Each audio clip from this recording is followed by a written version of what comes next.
Jalan Pluit Utara Raya maksud saya. Di sini kalau kami pantau dari tadi pagi memang masih ada genangan air tingginya sekitar 15 hingga 20 cm, tapi memang tidak merata, hanya di titik-titik tertentu saja. Dan kalau pantauan kami, kemudian juga informasi dari warga sekitar, banjir yang masih merendam hingga pagi hari ini sudah mulai surut jika dibandingkan dengan malam hari tadi.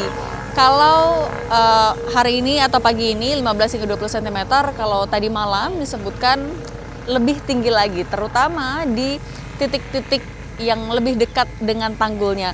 Tadi kami berbincang bersama dengan perwakilan dari pihak Damkar Jakarta Utara, disampaikan kalau untuk banjir sendiri di kawasan ini sudah mulai terjadi sejak Kamis malam.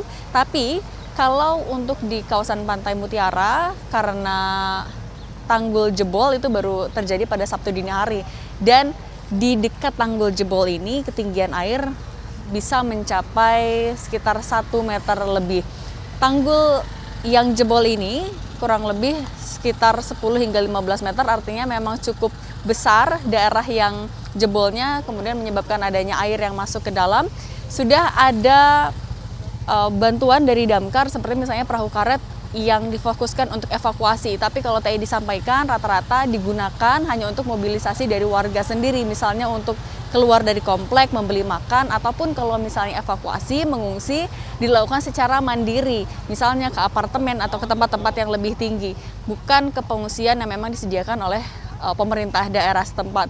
Selain itu juga disediakan genset, karena memang sejak air ini mulai meninggi, listrik di kawasan ini sempat padam. Kalau informasinya hingga saat ini masih belum nyala kembali, kalau tadi informasi disampaikan oleh dari Dinas Pemadam Kebakaran Jakarta Utara.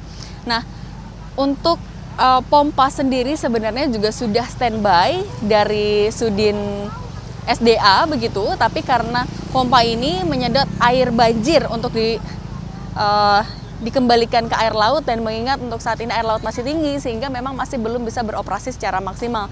Saat ini yang menjadi fokus adalah bagaimana menahan air, kemudian juga untuk menambal untuk sementara, ditambal dengan menggunakan karung-karung berisi pasir. Kalau untuk ditambal secara permanen atau menggunakan balon penyekat begitu, tadi disampaikan dari damkar menyebut masih belum bisa dilakukan hingga saat ini, karena dikhawatirkan jika disekat dengan betul-betul ditutup, dikhawatirkan malah nantinya dapat menyebabkan jebol di tanggul di daerah yang lain, sehingga saat ini masih menggunakan karung berisi pasir. Kalau hingga kemarin sore yang menggunakan perahu karet dicatat hanya ada 12 orang tadi, hanya untuk mobilisasi saja. Tapi memang kalau hingga pagi hari ini kami memantau dampaknya bagi warga sekitar, misalnya ada mobil-mobil yang mogok, kemudian juga harus diderek begitu, kemudian juga motor-motor yang memaksakan untuk melintas, akhirnya mogok sehingga harus didorong. Selain itu juga ada warga-warga sekitar atau pekerja yang kemudian juga kesulitan untuk masuk ke daerah Pantai Mutiara karena tertutupnya akses ini. Memang kalau hingga saat ini air sudah tidak begitu tinggi di Jalan Pluit Utara Raya, tapi bagi yang membawa kendaraan ini menjadi kendala karena mereka harus berjalan kaki, kemudian juga karena di dalam informasinya di dekat tanggul air juga lebih tinggi, ini lagi-lagi menjadi kendala sehingga banyak yang masih menunggu di sini. Mereka juga masih berupaya untuk masuk ke dalam, tapi tidak dapat menggunakan kendaraannya.